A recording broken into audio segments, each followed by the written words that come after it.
Welcome back to Toasted Gaming, where we rank every single game from certain categories. In this case, games that use the same engine. This is part 4 of my mission to rank every single game ever made with a LithTech engine. Yeah, even the ones that should have stayed locked in the late 90s CD-ROM bargain bin. If you haven't watched part 1 yet, what are you doing? You're jumping into the 4th act of my LithTech series and wondering where are the bad games. Go back, binge the whole thing, I'll wait, and there is a full playlist on my channel with this and other engine ranking videos. Trust me, it's worth it. Now, how did I rank all these games? Simple, mostly my opinion. The kind that comes from actually playing or researching every single one of these things. I also factored in critic reviews and user feedback. So, in this final part, we're counting down the top 20 LithTech games. Yeah, only good games here. You'll see classics, cult favorites, and a few picks that might trigger some arguments in the comments. And hey, I welcome that. Unless you're defending Super Bubble Pop, in which case, I worry for you. If you got your own favorites, or you think I rated something too high or too low, write in the comments below and fight me, respectfully. Or not, I don't care. And if you want to support my channel, you can join it. You get 1 week early access to my videos, priority on your video suggestions, and your name in the credits like a true legend that you are. And yeah, there's also a Toasted Gaming Discord. Link is in the description. Alright, enough preamble, let's finish this. These are the top 20 best games ever made with a LithTech engine. Combat Arms was that free-to-play FPS you either poured hundreds of hours into, or deleted within 10 minutes after seeing the shop prices. Reloaded tried to clean up the original's reputation, and in fairness it kinda did. New visuals, better netcode, less blatant cheating, well, mostly. But it still felt like putting makeup on a corpse. A fun twitchy shooter at its best, just buried under years of pay-to-win baggage, and a player base that peaked in 2009. Still, for a LithTech engine game, it was surprisingly smooth and weirdly addictive. Before Counter-Strike became the king of tactical shooters, Global Operations was out there trying to do it all. Multiple classes, objective-based gameplay, loadout customization, and even voice chat in 2002. It was ahead of its time, maybe too ahead, because nobody really played it. But for those who did, it was gold. Clunky as hell now, but you can absolutely feel the ambition. This was the prototype for so many modern shooters. If this had dropped 5 years later, it might have been a franchise instead of a fossil. This was supposed to be the future. A full MMO continuation of the Matrix trilogy, with storylines approved by the Wachowskis themselves, real-time events, and agents who could jack in and wreck your day. Instead, it had buggy combat, janky movement, and a tutorial so bad it made the red pill feel like a mistake. But damn, the vibe was there. The lore, the world, the trench coats. It felt like the Matrix. It didn't play like it. Still, it earns the spot for ambition alone, and for being one of the few MMOs where Morpheus can die in a death-driven event. This is where LithTech decides to go full artsy sci-fi puzzle adventure. Sentinel is like Myst. If it met Divine Cybermancy, you don't even know that game probably. Watch my source engine ranking. But this game did look like it had effort put in. There's no guns, no enemies, just weird alien ruins. There's also dimension shifting puzzles, and a main character who sounds like he's forever stuck in a radio narrator mode. But it works. The visuals are solid, the puzzles are clever, and the atmosphere is genuinely unique. It's not for everyone, especially if you came here looking to shoot something. But for fans of cerebral exploration games, this could be a gem. Guys, have you ever played Counter-Strike and thought, hey, it's a great game, but there's one thing missing: werewolves. And Wolfteam heard you loud and furry. This is the game where you switch between gun-toting soldier and claw-swinging man-beast mid-match. And somehow, I don't know how, but it kinda works. The gameplay was serviceable, the wolf mechanics added chaos, and the maps had a good vertical flow. Sure, the game eventually drowned in hackers and microtransactions, but for a while, Wolfteam was pure cracked out joy. If you ever screamed while drop-kicking a sniper off a ledge as a werewolf, you know why it's here. It's that one Batman game without Batman. Gotham City Impostors is what happens when the dev team gets blackout drunk and someone says, hey, let's do Call of Duty, but everyone's in cosplay. And they actually nailed it. There's homemade gadgets, absurd weapons, and fast-paced mayhem in a world where everyone thinks they're Batman or Joker. It was weird, hilarious, and genuinely fun. Sadly, it got buried under Warner Bros. Mismanagement and shut down way too early. Still, it was one of the few free-to-play shooters that deserved better, and absolutely one of the most original LithTech experiences ever made. This was the original. Before Reloaded tried to fix the mess, Combat Arms was the Wild West of online shooters. It had solid gunplay, a decent engine, and a grind that made you feel like earning one red dot sight was your life's greatest accomplishment. But the real story? Hackers. So many hackers. You couldn't even load into a match without someone speed hacking across the map, like we were Sonic on Meth. And yet, we kept playing. Because deep down, Combat Arms had something. Janky charm, maybe? Or maybe Stockholm Syndrome? Either way, it earned its legacy. You like Counter-Strike? Sudden Attack said. Cool, let's copy that and make it even sweatier. This game dominated Korean internet cafes for years and built an esports scene before most people even knew what that meant. It's fast, it's brutal, and it's got that signature LithTech fun crap, polished enough just to feel right. Weapon balance? Questionable. Community? Unforgiving. But mechanics-wise, it was surprisingly tight. It never took off globally the way it should have, but in its home turf, it was a beast. And it still slaps today if you're into no-frills twitchy gunplay. Before Monolith was scaring the pants of everyone with F.E.A.R, they dropped this insane fusion of mech warrior and 90s anime. Shogo gave you fast-paced FPS combat and giant robot shootouts, all wrapped in a story that tried to be deep, but mostly just made you go, wait, who the hell just died again?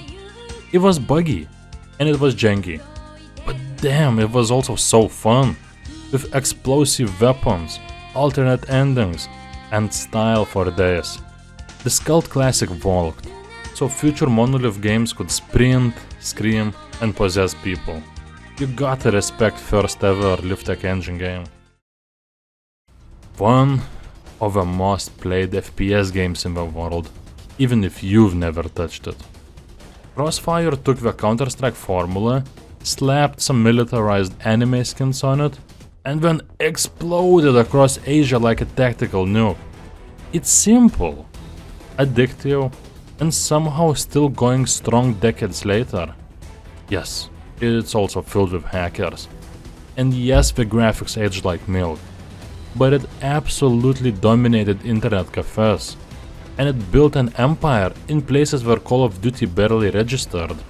Whether you love it or hate it, Crossfire is LithTech's most globally successful child. Imagine, Condemned 1. But this time, you're an alcoholic with hallucinations, and everyone wants to fight you with pipes. Condemned 2 ditched subtlety and cranked the batshit dial to 11. Less detective, more deranged brawler. The sequel had brutal melee combat, a warped narrative, and some of the most disturbing enemy animations of its era.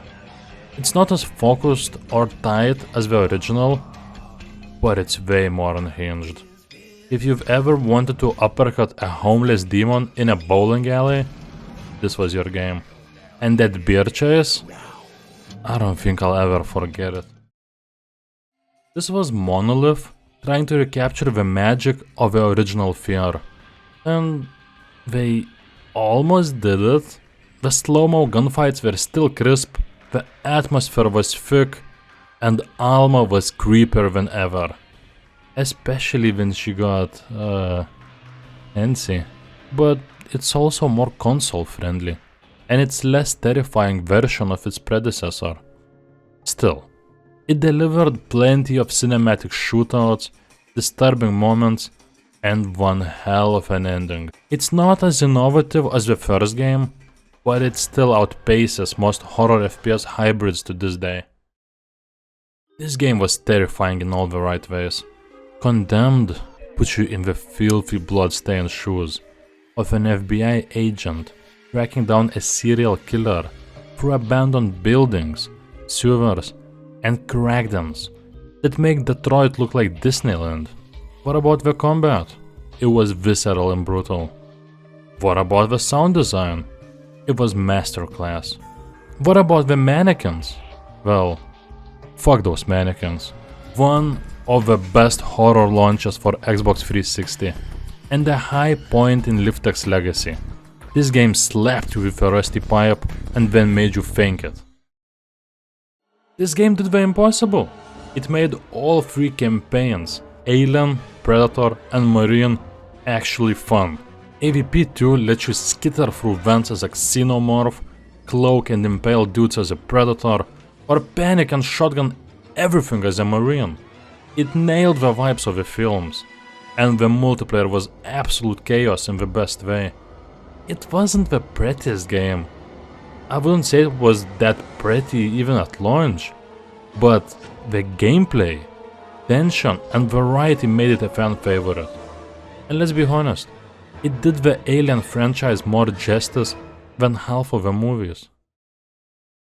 Yep, this is the last version of the LithTech, Firebird, the only game to use it. Rest in peace, Monolith. So this game, it was bloated as hell, but it was also the most ambitious LithTech game ever made. Shadow of War refined the Nemesis system into something genuinely addictive. It gave us huge battles and let us build our own damn orc army. It stumbled a bit with its grind and microtransactions at launch, but once those were cleaned up, the game revealed its true potential. If you ever wanted a Lord of the Rings game that feels like Total War meets Assassin's Creed, this was it. And it was damn good. This game did everything right. It stayed faithful to the 1982 movie, introduced a beautiful neon-soaked world, and had one of the most stylish art directions in early 2000s FPS gaming. Tron 2.0 made you feel like you were inside a computer, with digital weapons, system upgrades, and a world that just looked cool as hell. The story was also solid, and the atmosphere unmatched. Also, the gameplay loop was surprisingly deep. It's an underrated classic that deserved way more love than it got at release. Kate Archer is what happens when you blend James Bond with Austin Powers and make her 10 times cooler. No One Lives Forever delivered slick 1960s spy vibes. It also had clever humor, killer gadgets, and actual stealth gameplay that worked. The writing is sharp, the missions are varied, and the LithTech engine was pushed to its limits at the time. It's criminal that this series is stuck in rights hell. because this is still one of the best FPS games ever made. Period. Shadow of Mordor came out of nowhere, and it absolutely slapped. The combat borrowed from Batman Arkham, the open world was gritty and immersive, but the real MVP was the Nemesis system. That one mechanic made every playthrough feel personal. Orcs remembered you, hunted you, and sometimes shamed you into rage quitting. It turned generic enemies into unforgettable rivals. This was a turning point for the LithTech engine, proving that LithTech is not going anywhere. It's staying here, and it's still beautiful. A sequel that took everything great from the original and cranked it up. Better visuals, better AI, better mission design. No One Lives Forever 2 is a damn near perfect blend of stealth, humor, and spy thriller. It had snowmobile chases, katana duels, Soviet ninjas, and some of the most charming dialogue in gaming.